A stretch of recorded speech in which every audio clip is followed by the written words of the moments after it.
La plupart des étrangers ignorent à quel point les régions du Brésil sont contrastées. Les Brésiliens du Nord-Est se sentent très différents des Brésiliens des métropoles comme Rio de Janeiro ou Sao Paulo. S'il y a un État qui caractérise bien le Nord-Est, c'est le Ceará.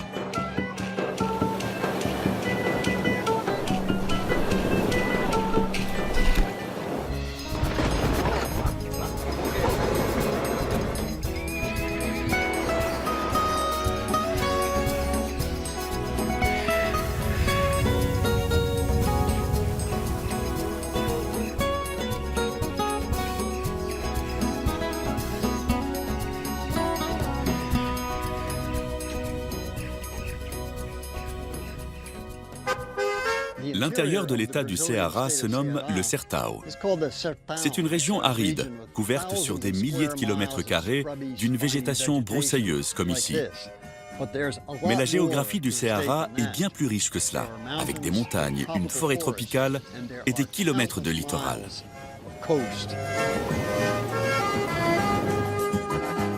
La visite du Ceará commence presque toujours par celle de son immense capitale, Fortaleza. Ancienne ville coloniale, Fortaleza est aujourd'hui une métropole en pleine évolution. Son maire est conscient des défis considérables qui attendent cette zone urbaine émergente. Fortaleza est actuellement la ville qui se développe le plus rapidement au Brésil.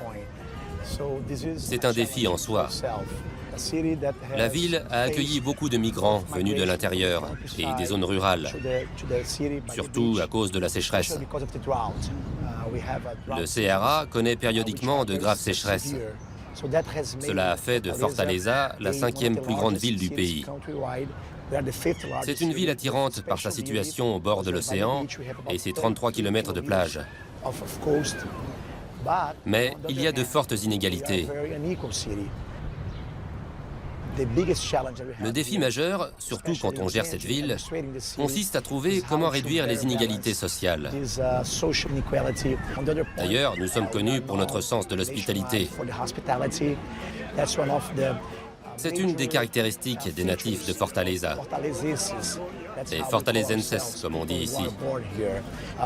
Nous avons aussi le plus grand parc écologique en zone urbaine de tout le pays. C'est encore un trait distinctif.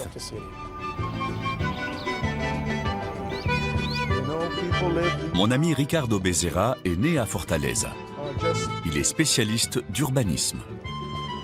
On n'imaginerait jamais l'existence de cette place quand on voit la ligne d'horizon de la ville. Elle est bien plus ancienne. Oui, elle est comme cachée dans le centre-ville aujourd'hui. Mais elle a connu toutes sortes de rénovations. C'est un des lieux les plus importants de l'histoire de la ville. Le Ceará s'est développé d'une autre manière que les autres États du Nord-Est. La dynamique est venue de l'intérieur, avec l'élevage du bétail. Donc Fortaleza n'est pas une ville très ancienne. Elle a commencé à prendre de l'importance au début du 19e siècle. En fait, elle a profité de la guerre civile aux États-Unis qui a fragilisé la production de coton. Comme on cultivait beaucoup le coton dans la région, la ville s'est enrichie. La forteresse que nous voyons d'ici a été construite par les Portugais. Bien que Fortaleza soit née en réalité sur une colline, située à 5 ou 6 km d'ici, c'est à cet endroit que les Portugais ont fondé la ville. Au sud, à Bahia ou à Rio, l'économie était basée sur la canne à sucre et le cacao, et le café aussi. 3 produits qui commencent par C. Ici, vous aviez 3 produits différents. Vous aviez le bétail, le coton Et la carnaúba. la cire. Oui. Alors c'est quoi ce bâtiment? C'est joli? C'est une ancienne prison. On entre dans une prison. Pourvu qu'on en ressorte. Maintenant, c'est un centre d'art et d'artisanat, un marché.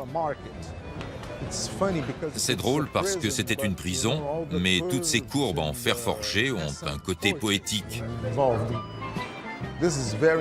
Ce marché joue un rôle économique très important.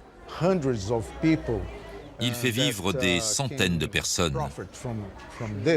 Et il attire du monde dans le centre-ville. Il fait venir des touristes. Cette sorte de dentelle est une spécialité de la région de Fortaleza. On en voit partout. C'est vraiment un produit typique. Voilà peut-être ce que je devrais rapporter à ma femme. Ici, nous avons des objets dont tout le monde connaît l'usage au Brésil et qui sont inconnus dans mon pays. Ce sont des crochets à hamac. Chaque maison au Brésil en est équipée. Et il y en a de toutes sortes. Ça, c'est un plat typique, populaire. Traditionnel. Ça s'appelle queijo di coalho. C'est une sorte de fromage fait maison. Exactement. Et il est grillé? Oui, il est grillé. C'est bon. Je crois que le Ceará me plaît beaucoup.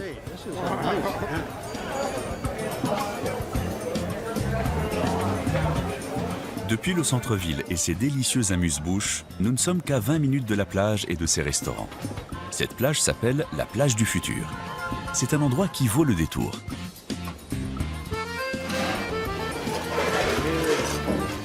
Voici le plus grand restaurant de crabes de toute la région de Fortaleza. Il y a des règles d'hygiène et j'espère que cette Charlotte me va bien. La propreté reflète la netteté de l'âme. Maintenant, allons voir les crabes. Nous cuisinons le crabe en 2 temps. D'abord, nous le faisons cuire dans de l'eau salée. Puis nous préparons la sauce qui va l'accompagner. C'est une sauce à base de lait de coco. Voici le crabe assaisonné. Tout cela a cuit dans le lait de coco. L'arôme qui s'en dégage me donne envie de boire la marmite entière.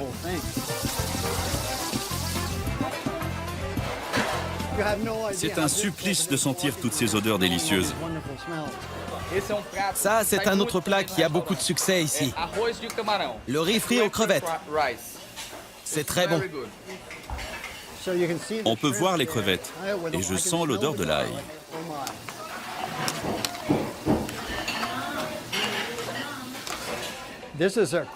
La spécialité de ce restaurant est le crabe. Mais le patron vient de me dire qu'on va me servir tout ça à l'extérieur. Et il n'y a pas que du crabe. Oh là là, je vais déjeuner pratiquement au bord de l'eau. Ça, c'est du poisson. Et ça, de la carne du sol. De la viande séchée au soleil. Avec du manioc. Avec une purée de manioc doux. C'est facile de se servir. Il suffit de persévérer. Des crevettes, mon Dieu. Du poisson à la banane nappé d'une sauce au fromage. Ça, c'est le riz aux crevettes que j'ai vu en cuisine. Il n'y a rien de tel pour faire prendre du poids à des maigrichons comme moi. Je n'ai pas encore goûté la pieuvre. J'adore la bière au Brésil. C'est une boisson très conviviale. On ne boit pas seul, on boit avec des amis. Et la bière est toujours fraîche. Toujours fraîche. T'es un génie. Merci. Ça mérite un autre toast. À la côte brésilienne. D'ici, je peux voir les vagues qui sont 80 mètres plus bas. Et c'est parfait.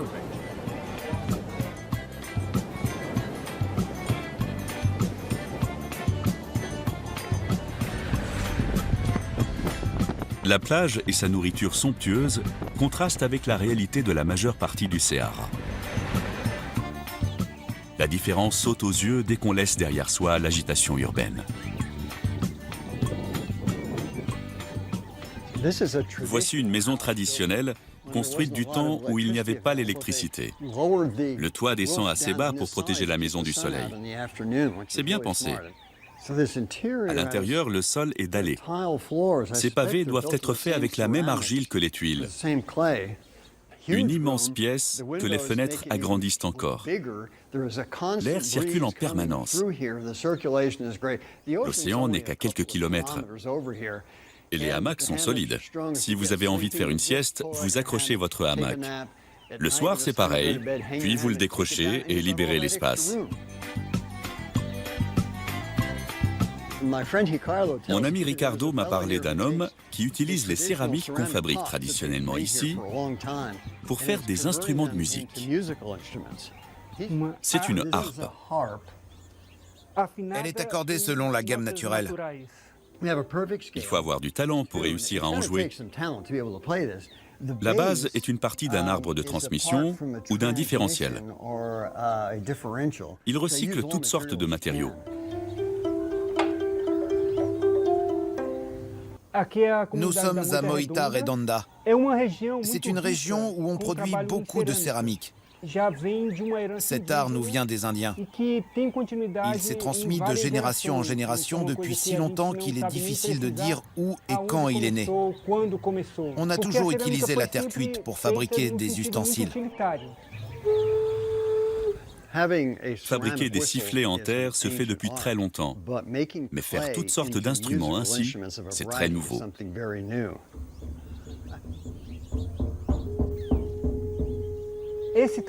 Mon travail avec les potiers et avec l'orchestre d'argile s'est fait tout naturellement. J'ai commencé à fabriquer des instruments avec les matériaux que j'avais, et parmi ceux-ci, il y avait la céramique. C'est comme jouer du piano.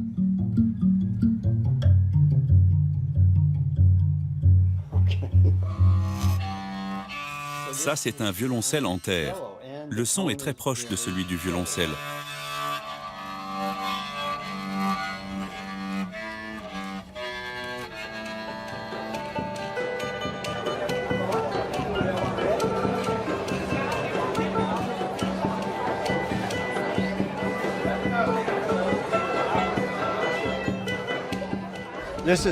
C'est la fête des pères dans une tapiocaria, un restaurant spécialisé dans le tapioca, un aliment très populaire dans le Nord-Est. Les Nord-Estins qui viennent aux États-Unis sont désolés de ne pas en trouver là-bas. Ici, on le trouve sous toutes les formes possibles. Il faut se souvenir que le tapioca, produit à partir du manioc, nous vient des Indiens, des premiers habitants du Brésil. Aux États-Unis, le tapioca est réservé au pudding. Ici, non. C'est une denrée de base. Et c'est bon. Minha gente, eu sou feliz, acabei de confirmar. Essa loura é atriz, presente nesse lugar. E ele continua agora cantando com o cantando. Esse aqui é americano, também tá se a lamentar. E a gente na viola sempre diz, faz o que pensa. E eu digo pra imprensa, como é bom apreciar. Pra mostrar essa cultura do outro lado de lá. Nous n'avons vu qu'une infime partie du Sahara. Je me dirige à présent vers la principale chaîne de montagnes de l'État, à l'ouest. La route est longue et je ferai plusieurs haltes en chemin.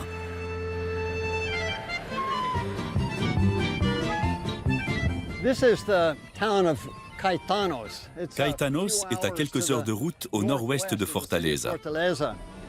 C'est un village de pêcheurs qui compte une soixantaine de familles. Ici, on pratique la pêche depuis une éternité. Mais ces dernières décennies, le poisson s'est raréfié. Alors que faire lorsque la pêche est la seule ressource économique d'un village? La première étape est d'installer un centre communautaire.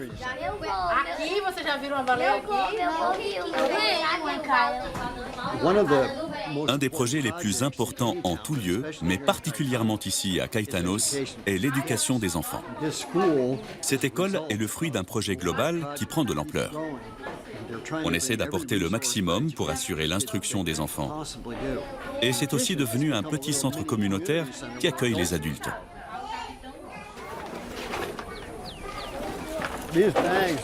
Ces sacs sont pleins de chutes de tissus inutilisables en magasin. Les femmes en font des accessoires et des couvre-lits décoratifs. Au Brésil, on appelle ces créations fuxico, ce qui signifie aussi potin. Quand les femmes sont à l'ouvrage, elles en profitent pour échanger les derniers potins du voisinage. L'école est aussi un centre communautaire. Et ici, c'est le cinéma de Caetanos. Il n'y a pas à payer d'entrée pour assister au film.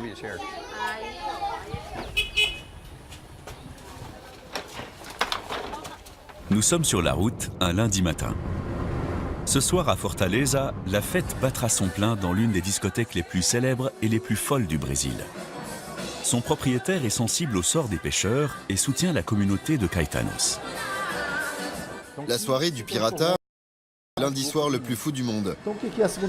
Elle commence par le Foro Pegicera, le plus ancien foro du Brésil, avec un groupe qui se produit depuis 40 ans et interprète des danses traditionnelles du Nord-Est.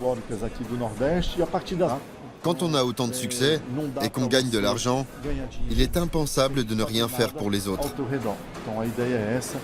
Le but de la fondation est de partager nos moyens et nos savoir-faire. Nous nous occupons surtout des enfants. Notre campagne d'alphabétisation est reconnue par le gouvernement fédéral. Nous avons la plus grande bibliothèque de la région. Nous avons aussi un atelier de couture. Ça permet aux mères qui accompagnent leurs enfants de confectionner, entre autres, de la dentelle. Le Ceará est le pays de la dentelle. L'idée, c'est de créer un espace pour toute la famille.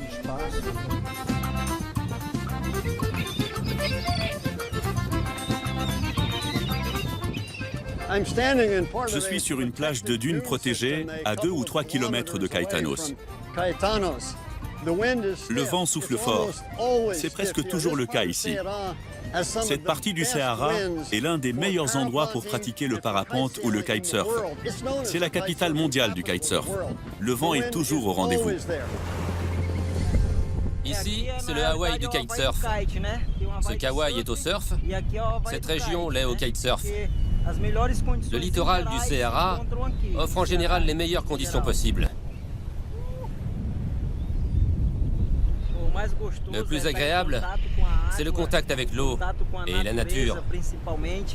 Ce que je préfère, c'est faire des sauts de 30-40 mètres. Il n'y a pas de limite. Ma seule limite, c'est le ciel. Le vent est très constant.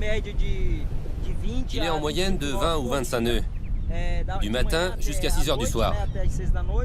Donc il y a du vent toute la journée. À 3 heures de route vers l'ouest se trouve un site très apprécié des voyageurs, aventureux et fortunés, surtout brésiliens. Il est à présent connu dans le monde entier. Les plus belles plages du Ceará se trouvent, je crois, dans le parc naturel de Jericoacoara. C'est un endroit coupé du monde. La route est longue pour y accéder et difficile. La plupart des gens s'y rendent en véhicule tout-terrain, mais il faut être conduit par un guide. Le site est au milieu des dunes. Derrière celle-ci, il y a des lagons d'eau douce. La mer est plus cristalline que partout ailleurs au Brésil. Et pourtant, il y en a des plages au Brésil. Et personnellement, je n'y suis encore jamais allé. Beaucoup de gens viennent faire de l'équitation le long du rivage. L'activité la plus universelle est de grimper en haut des dunes pour contempler le coucher du soleil. Il y a foule. Il y a 20 ans, Jericoacoara attirait surtout des Brésiliens qui venaient profiter de la tranquillité et de la solitude du lieu. Il y a toujours eu beaucoup à faire ici dans la journée. Mais désormais, la nuit aussi, l'ancien village de pêcheurs s'anime.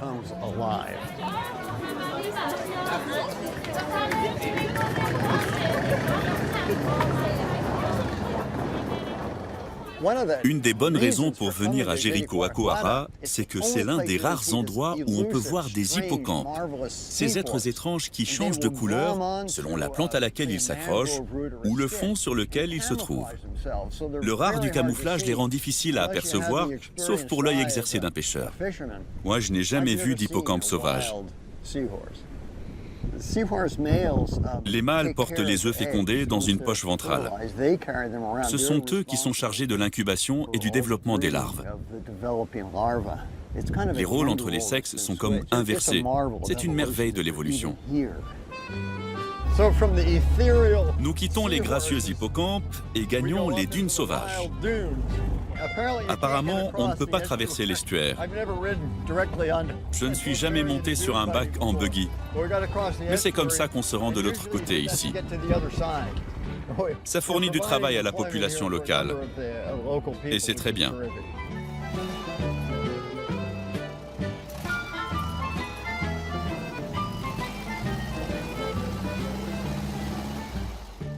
Ce paysage est étrange. C'est une forêt de mangroves qui est morte. Le front des mangroves avance et recule. Mais on dirait qu'ici, la dune a tout envahi et a étouffé la végétation. Les palétuviers poussent les pieds dans l'eau. Eh bien voilà, c'est la vie.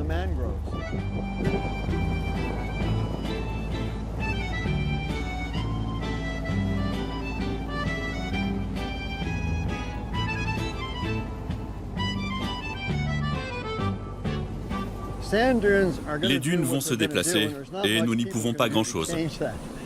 Dans cette zone, il y a une cinquantaine d'années, il y avait un village de 150 familles. Le sable a tout recouvert. Le vent souffle dans cette direction, la dune a avancé et le village a peu à peu été englouti. Ici, nous voyons des restes de ce village de pêcheurs. Ce qui a été laissé sur place a été enseveli. Ici, il y avait 150 maisons.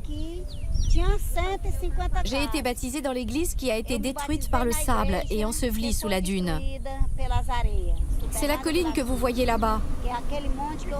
Sur cette photo, il ne restait déjà plus que les murs de l'église. Le toit s'était effondré. Avant, les bateaux entraient dans ce bras de mer et jetaient l'ancre en face. Mais ça s'est ensablé. Le dernier bateau qui est venu est resté coincé. Il a été recouvert par la dune. Les anciens disent qu'elle a plus de 100 ans et qu'il y a un navire dessous. C'est une dune hantée. Surfer sur les dunes est très apprécié par certains et ça peut être très amusant, j'en suis témoin. Le problème est qu'il faut remonter la pente et ça, ce n'est pas rien. Cette dune est immense. C'est une barkhane, c'est-à-dire qu'elle a la forme d'un croissant de lune. Le vent continue à la déplacer. Elle va peu à peu engloutir tout ce qui est sur son passage. C'est ça les dunes. J'aime les bords de mer, mais la montagne m'attire encore plus. Surtout quand elle est couverte de forêts tropicales, qu'elle produit des fruits et légumes à foison et qu'elle porte un nom indien comme Guaraciaba. Le cycle économique actuel de Guaraciaba do Norte a débuté dans les années 1970, quand un Nord-Américain, Timothy Finan, est arrivé dans notre région. À l'époque, on ne cultivait ici que 3 produits, la canne à sucre, le manioc et la banane. La population vivait de ces 3 produits. Timothy a commencé à implanter dans la région la culture industrielle de la tomate. Il a aussi introduit la carotte, la laitue et beaucoup d'autres légumes. Grâce aux conditions climatiques, aux températures plus fraîches en altitude, ces légumes ont très bien poussé. Et Guaraciaba s'est mise à exporter à la fois sa technique de plantation et ses produits dans les États voisins du Piauí, du Maranhão et dans la région de Fortaleza. Aujourd'hui, Guaraciaba do Norte continue à exporter ses produits. Nous sommes devenus une référence dans la région, où nous sommes les plus grands producteurs de légumes cultivés sans pesticides. La culture de la tomate a évolué. Elle a généré une forte croissance économique. Et beaucoup d'enfants de cette terre, comme moi, se sont lancés dans un projet de reforestation. C'est une façon de compenser le déboisement effectué pour la plantation de tomates. Cette forêt a été replantée. Il pleut suffisamment pour que la végétation repousse assez vite. Il doit faire 10 degrés de moins que sur le parc de stationnement, où il fait très chaud. Ici, il fait frais. La terre est humide, alors qu'elle est poussiéreuse là-bas. C'est un service gratuit que nous rend la forêt. Nous avons replanté cette zone il y a 15 ans. Vous voyez toute cette eau? Eh bien, il y a 10 ans, il n'y en avait pas une goutte ici. L'eau a recommencé à ruisseler grâce à la reconstitution de la forêt primaire. Donc il suffit de donner un petit coup de pouce à la nature et de la laisser faire le reste.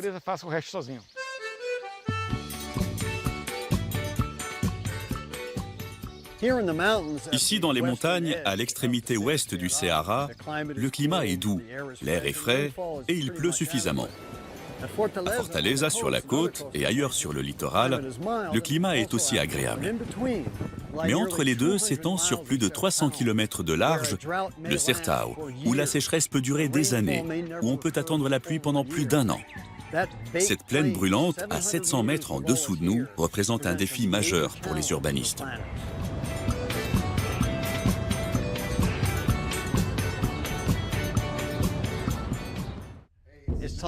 Il est temps de nous retrouver tous ensemble et de faire vibrer le village au son de nos instruments en terre. Jam session.